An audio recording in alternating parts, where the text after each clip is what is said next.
Здравствуйте, уважаемые зрители моего канала, подписчики моего канала. Извините за эту обстановку.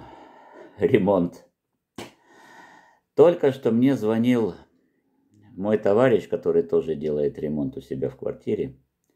Говорит: Гриша, я никогда не представлял, какое количество пыли образуется во время ремонта.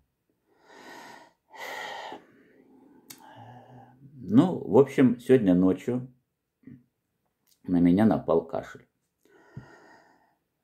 В 4 часа утра. Ну, что я сделал? Я взял кружку чая, взял темный жир,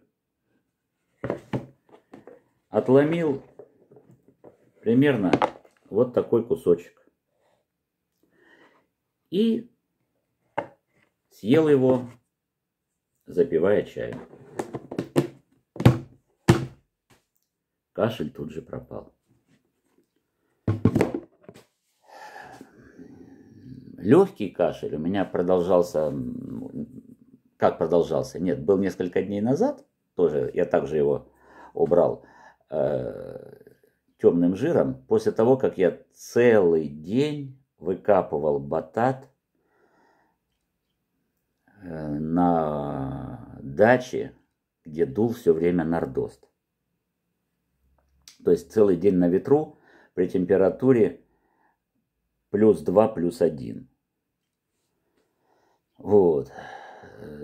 То есть от чего кашель? То ли из-за этой легкой простуды, то ли из-за пыли, которая покрывает сейчас все поверхности в доме. Живем на стройплощадке, едим и спим на стройплощадке. Не знаю от чего. Главный результат. Результат следующий. Что темный жир мощное, очень мощное средство для быстрого восстановления своего здоровья. Да, темный жир от черной львинки. Не болейте.